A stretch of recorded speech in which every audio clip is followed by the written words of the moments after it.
하나님의 말씀은 에스더 9장 29절부터 10장 3절 말씀입니다. 구약성경 760쪽에 있습니다. 우리 말씀을 함께 읽겠습니다. 아비하일의 딸 왕후 에스더와 유다인 모르드게가 전권으로 글을 쓰고 부림에 대한 이 둘째 편지를 굳게 지키게 하되 화평하고 진실한 말로 편지를 써서 아하수에로의 나라 127 지방에 있는 유다 모든 사람에게 보내어 정한 기한에 이 부리미를 지키게 하였으니 이는 유다인 모르드게와 왕후 에스더가 명령한 바와 유다인이 금식하며 부르짖은 것으로 말미암아 자기와 자기 자손을 위하여 정한 바가 있음이더라. 에스더의 명령이 이 부림에 대한 일을 견고하게 하였고 그 일이 책에 기록되었더라. 아하수에로 왕이 그의 본토와 바다 섬들로 하여금 조공을 바치게 하였더라. 왕의 능력 있는 모든 행적과 모르드게를 높여 존귀하게 한 사적이 메대와 바사 왕들의 일기에 기록되지 아니하였느냐.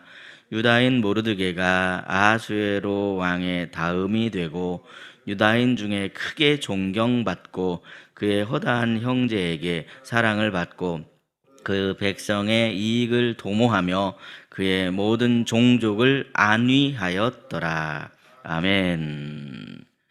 토요일 새벽에 에스더의 말씀으로 하루의 삶을 열어가시는 저와 여러분의 삶에 하나님의 은혜와 평강이 가득 넘치시기를 예수님의 이름으로 축복합니다. 에스더는 단순한 역사 이야기가 아닙니다. 에스더는 하나님께서 신실한 믿음의 사람들을 통해서 유다 백성을 구원하신 사건입니다. 물론 이 하나님께서는 에스더의 마지막 장의 끝까지 가서도 전혀 그 모습을 보여주시질 않으십니다. 그러나 에스더서의 이 모든 역사는 틀림없이 하나님이 일하신 결과입니다. 그러기에 우리는 오늘 이 결론의 말씀을 통해서 하나님이 주시는 구원과 그 확신과 뿐만 아니라 하나님이 주시는 그 평강을 누릴 수 있게 됩니다. 먼저 이 에스더 9장 29절 말씀을 보시면 본문의 말씀은 에스더와 모르드게가 첫 번째 편지에 이어서 두 번째 편지를 썼다. 이 내용을 지금 밝히고 있습니다. 이 두 번째 편지도 역시 왕의 이름으로 인장이 찍혀 있는 편지였습니다. 아무도 변개할 수 없습니다. 반드시 지켜야 되는 그런 편지입니다. 두 번째 편지 또한 바사제국 127도 전체로 퍼져나가게 됩니다. 그렇다면 왜 에스더와 모르드게는 두 번째 편지를 썼던 것일까요? 이미 첫 번째 편지로 이 모든 일들이 다 해결이 된 것 같았는데 왜 굳이 두 번째 편지를 또 써야만 했느냐 하는 그런 말씀입니다. 두 번째 편지가 필요했던 이유는 다른 것이 아니라 한마디로 백성들에게 확신을 주기 위해서 두 번째 편지를 썼습니다. 하나님께서는 유다 백성이 혼란 속에서 흔들리거나 낙심하거나 두려워하는 것을 원하지 않으십니다. 우리는 본문의 말씀을 통해서 하나님의 구원의 특징을 깨닫게 됩니다. 하나님의 구원은 단호하고 분명합니다. 하나님의 구원은 긴가민가 모호하거나 둘 사이에서 머뭇거림이 없습니다. 하나님의 구원은 우리에게 확실한 평강을 선포하는 것입니다. 우리도 마찬가지라는 거죠. 지금도 하나님께서는 우리에게 우리가 이 말씀을 듣게 하심으로 계속해서 두 번째 구원의 편지, 둘째 구원의 편지 이렇게 표현할 수 있겠습니다. 하나님의 구원의 편지를 두 번, 세 번 계속해서 우리에게 보내주고 있더라는 사실입니다. 그렇게 말씀을 계속해서 들려주시는 이유는 무엇입니까? 다른 것이 아닙니다. 무엇보다도 구원의 확신입니다. 확신이 흔들리지 않게 하기 위해서 계속해서 우리에게 말씀을 들려주시더라는 거죠. 하나님의 구원을 의심하며 흔들릴 수밖에 없는 우리에게 하나님께서는 말씀하십니다. 하나님의 손이 보이지 않는다고 낙심하며 절망에 빠진 우리에게 하나님께서는 내가 여전히 일하고 있어 이렇게 말씀하시면서 우리에게 구원의 확신을 가질 수 있는 말씀을 들려주시더라는 거죠. 두려운 현실 앞에 얼어버린 우리에게 두려워하지 말라. 내가 너를 십자가로 확실히 구원하였노라. 그렇게 우리에게 말씀하시는 주님이십니다. 그러므로 여러분, 우리가 흔들리지 않기 위해서는 어떻게 해야 되겠습니까? 이 두 번째 구원의 확신의 편지를 계속해서 붙들고 우리가 말씀을 가까이 해야 하더라. 우리에게 구원의 확신을 주기 위한 하나님의 편지를 통해서 우리의 믿음이 회복이 되어야만 하더라는 사실입니다. 하나님의 말씀을 가까이 하고자 하는 그 마음이 식으면 안 됩니다. 하나님의 말씀이 내 안에 살아 숨쉬게 될 때, 그럴 때 우리의 구원이 그 단순한 과거 사건이 아니라 오늘날 나에게 주시는 하나님의 은총으로 자리 잡게 되고, 바로 오늘 내가 경험하는 분명한 사실이 되더라는 것이죠. 그러므로 하나님의 말씀을 구원의 편지, 사랑의 편지로 생각하시면서 매일매일 날마다 가까이 하심으로 말미암아 날마다 살아계신 하나님의 구원을 경험하며 어떠한 상황에서라도 흔들림이 없이 담대한 성도 여러분이 되시기를 예수님의 이름으로 축복합니다. 둘째로 에스더는요, 백성들이 불임절을 견고히 지키도록 명령했고, 그렇게 명령한 사실을 책에 기록했습니다. 본문 32절 말씀인데 우리 32절 말씀 함께 읽겠습니다. 에스더의 명령이 이 불임에 대한 일을 견고하게 하였고 그 일이 책에 기록되었더라. 아멘. 에스더는 과연 왜 불임절기를 견고하게 지키도록 명령했던 것일까요? 단순히 과거 사건을 기억하기 위해서 그렇게 했던 것일까요?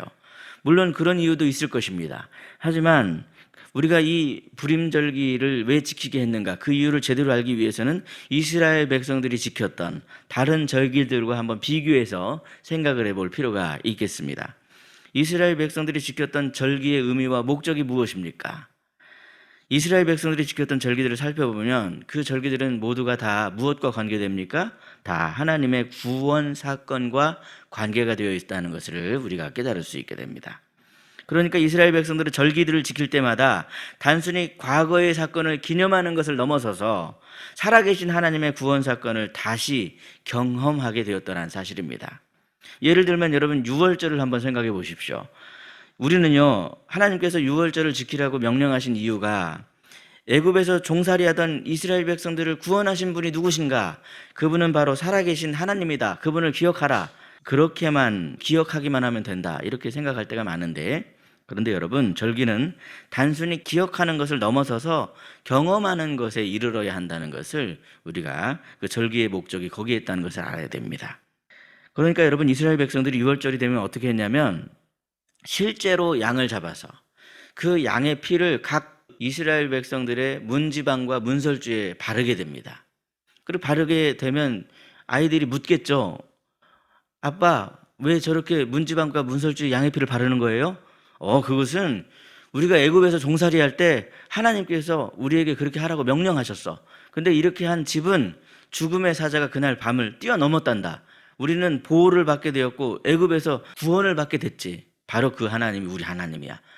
이렇게 이야기를 함으로 말미암아 그들이 그 구원 사건이 실제로 경험되는 일이 되더라는 것이죠. 그렇게 하면서 그 백성들이 양고기를 구워서 함께 나눠 먹으면서 그런 이야기를 나눴습니다. 여러분, 초막절도 마찬가지입니다. 이스라엘 백성들이 초막절이 되면요, 어떻게 했냐면 실제로 아이들과 야외에서 텐트를 치고 잠을 잡니다. 아버지, 왜 우리 집 놔두고 이렇게 밖에서 야외에서 잠을 자는 거예요? 그것은 우리 조상들이 광야에 있을 때 그때 하나님께서 구름 기둥 불 기둥으로 우리와 이렇게 함께 하시고 우리를 지켜주셨어. 오늘 이렇게 우리가 야외에서 텐트를 치고 있지만 우리 하나님은 살아계신 하나님이란다. 이렇게 이야기를 하면서 그 구원 사건이 실제로 그들에게 경험될 수 있도록 했더라는 겁니다. 여러분, 이처럼 불임절기는 단순한 기념일이 아닙니다.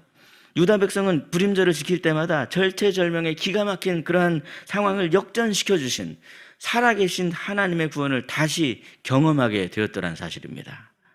그리고 그것은 우리도 마찬가지입니다. 우리를 구원하신 그 구원 경험이 계속해서 경험되어야만 하더라는 사실이죠. 보혜사 성령님을 우리에게 보내주신 이유가 무엇입니까? 그것은 성령님께서 날마다 우리의 영혼에 구원의 기쁨을 부어주시고 새롭게 해주시기 위해서 보혜사 성령께서 우리와 함께 하시는 거 아니겠습니까? 그러므로 여러분, 혹시 요즘 마음이 무거우신 그런 분 있으십니까? 혹시 이 마음에 감사하는 마음이 식어지신 그런 분 있으십니까? 그럴 때 우리는 우리를 구원하시기 위해서 기록하신 말씀을 다시 펼치셔야 됩니다. 이 말씀을 붙드셔야 됩니다. 우리가 이 말씀을 붙들 때, 그럴 때 성령께서는 우리의 심령에 다시금 구원의 기쁨과 확신을 불어넣어 주시기 때문에 그렇습니다. 우리가 믿음이 약해질 때 하나님께서는 단지 기억하라 그렇게 말씀하시는 것이 아니라 다시 경험하라 그렇게 말씀하십니다. 그리고 여러분, 우리는 그 말씀 앞에 순종해야 됩니다. 그러므로 우리가 어떻게 해야 됩니까? 다시 찬송하시기 바랍니다. 다시 기도하시기 바랍니다. 다시 하나님 앞에 엎드리셔야 됩니다. 그렇게 하심으로 구원의 하나님을 새롭게 경험하심으로 성령께서 주시는 구원의 기쁨과 감격이 다시금 살아나시는 성도 여러분의 삶이 되시기를 예수님의 이름으로 축복합니다. 이제 우리는 에스더서의 마지막 장면을 남겨두고 있습니다. 에스더서 10장 2절 3절 말씀 보시면요, 에스더서의 마지막 장면은 모르드게가 이 바사 제국의 제2인자로 등극하게 되었다, 확실하게 그렇게 자리 잡게 되었다 하는 그런 내용입니다. 말씀을 보시면요, 유다 백성들이 모두 다 그를 사랑하고 존경하고 따랐다 이렇게 지금 말씀하고 있는 걸 보게 되죠. 모르드게는 자기 민족을 위해서 열심히 일했고 많은 사람들의 사랑을 받게 됩니다. 여러분, 그렇습니다. 한 사람의 일꾼이 세워지는 것이 이렇게나 중요합니다. 역사는 만약이라는 게 없죠. 역사는 만약이라는 게 없지만 우리가 이해를 위해서 한번 상상을 해봅니다. 만약에 모르드게가 없었다면 과연 이스라엘 백성들은 어떻게 됐을까?